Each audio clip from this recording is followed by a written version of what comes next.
Assalamualaikum warahmatullahi wabarakatuh. Apa kabar semuanya? Semoga kalian dalam keadaan sehat walafiat. Amin ya robbal alamin. Sebelum kita memulai pelajaran pada hari ini, marilah bersama-sama kita mengucapkan lafaz al-basmalah. Bismillahirrahmanirrahim. Baiklah, pada video kali ini kita akan melanjutkan materi mengenai Gerak lurus berubah beraturan dan percepatan.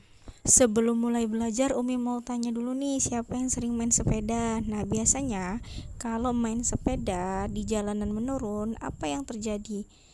Apakah sama kondisinya ketika kita mengayuh sepeda pada saat menurun dan pada saat menanjak?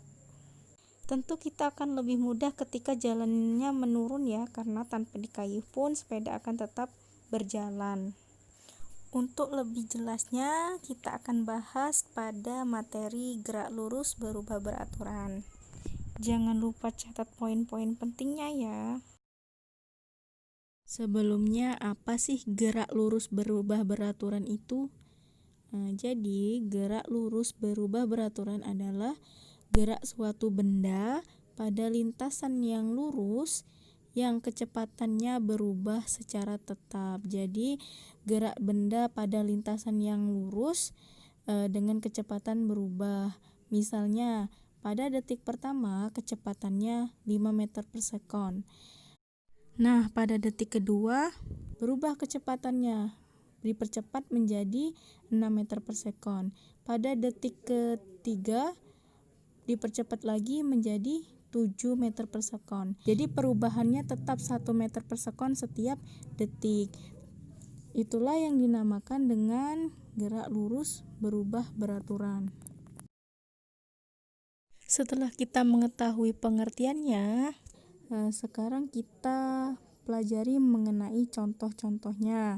Untuk contoh gerak lurus berubah beraturan dipercepat, yang pertama itu contohnya ketika kita bermain sepeda di jalan yang menurun.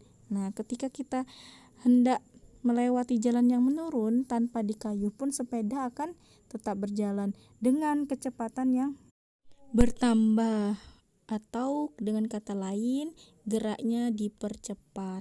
Bukan hanya sepeda saja ya, ketika kita naik kendaraan apapun, ketika jalannya menurun, itu akan terasa kendaraan yang kita naiki itu kecepatannya bertambah. Contoh lain, ketika kita meletakkan kelereng atau bola dalam suatu bidang miring atau suatu papan luncur, ketika kita lepaskan kelereng atau bolanya, maka benda tersebut akan meluncur dengan kecepatan dipercepat. Pada intinya, untuk gerak lurus berubah beraturan dipercepat ini, ketika gerak benda mendekati pusat bumi, maka benda akan bergerak dipercepat. Jadi, gerak benda ini dipengaruhi juga oleh gaya gravitasi. Jadi, semakin mendekati bumi, maka geraknya akan dipercepat. Jadi, pada intinya ingat saja ketika gerak benda mendekati bumi, karena dipengaruhi gaya gravitasi bumi, maka kecepatannya bertambah dan dapat dinyatakan sebagai gerak lurus berubah beraturan dipercepat. Selanjutnya, kita lanjutkan dengan gerak lurus berubah beraturan diperlambat. Contohnya, yang pertama sepeda yang dikendarai pada jalan menanjak. Ketika berada di jalan menanjak, kita membutuhkan energi yang lebih besar untuk mengayuh sepeda agar roda dapat bergerak dan sampai ke atas. Gerak sepeda yang menanjak termasuk ke dalam contoh gerak benda yang diperlambat. Yang kedua, ada contoh lagi bola yang dilempar ke atas. Ketika bola dilempar ke atas, yang artinya menjauhi pusat bumi, yang sudah kita bahas sebelumnya, digerak dipercepat apabila benda menjauhi pusat bumi, maka benda akan diperlambat geraknya. Salah satu faktornya ialah karena berlawanan dengan arah gravitasi bumi.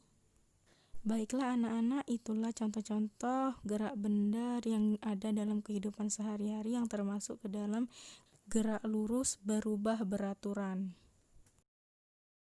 Kita lanjutkan materinya, yaitu mengenai percepatan.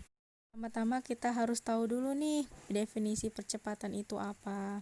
Nah, percepatan adalah bertambahnya kelajuan tiap selang waktu tertentu. Jadi percepatan itu bertambahnya kelajuan per waktu tertentu. Ada kalanya kelajuan ini justru berkurang. Nah, itulah yang dinamakan dengan perlambatan. Untuk gerak dipercepat, nilai A itu bernilai positif, sedangkan untuk gerak diperlambat, nilai A itu negatif. Selanjutnya ada rumus umum dari percepatan. Jangan lupa dicatat ya, karena ini penting. Yang pertama, ada rumusnya A itu adalah percepatan sama dengan VT, kelajuan di detik akhir, dikurang dengan V0, kelajuan di titik awal, per T atau waktu. Itu rumus dari percepatan yang pertama. Rumus lainnya ada juga VT sama dengan V0 dikurang dengan A dikali T. Nah, di sini ada rumus untuk mencari percepatan. Bisa kalian tuliskan ulang di buku catatan dan jangan lupa untuk memberi keterangan. Keterangan A itu adalah percepatan, satuannya meter per second kubik. VT adalah kelajuan di detik terakhir dengan satuan meter per sekon, dan seterusnya. Jangan lupa dicatat ya. Setelah kita tahu pengertiannya, kita sudah tahu juga rumusnya, maka ada contoh soal. Berikut ini adalah contoh soal dari percepatan. Kereta api bergerak dengan kelajuan 15 meter per sekon. Dalam waktu 3 detik, kereta dipercepat kelajuannya menjadi 30 meter per sekon. Berapakah percepatannya? Nah, yang dicari di sini adalah percepatannya. Silakan dibuat diketahuinya apa, ditanyanya apa, dan apa penyelesaiannya untuk memudahkan kita dalam menjawab soal. Diketahui V0 atau kelajuan awal itu 15 meter per sekon. Dalam waktu 3 detik, berarti T-nya adalah 3 detik. Kereta dipercepat kelajuannya menjadi 30 meter per sekon itu sebagai VT, karena dia sudah dipercepat kelajuannya.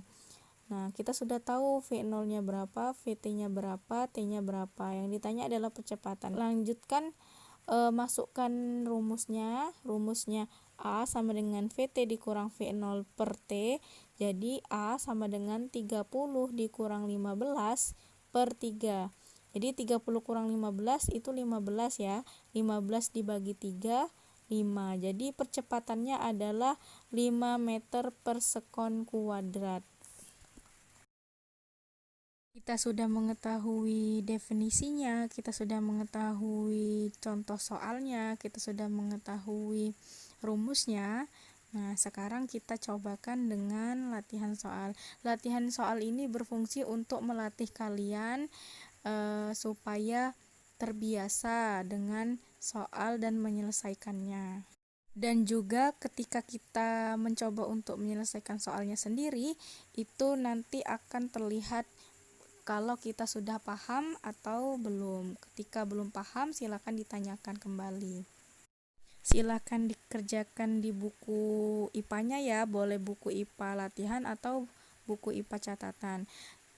Silakan dikerjakan, kalau sudah selesai silakan dikumpulkan melalui foto, kirim ke Telegram Umi. Paling lambat Umi tunggu besok hari Selasa 13 Oktober 2020 jam 9 pagi. Semoga materi yang Umi sampaikan hari ini bisa diterima dan bisa diserap dengan baik dan bermanfaat untuk kalian ke depan. Kita tutup dengan lafal alhamdulillah, alhamdulillahirabbil alamin. Semangat mengerjakan. Jika ada yang ingin ditanyakan, silakan japri atau chat via grup. Wassalamualaikum warahmatullahi wabarakatuh.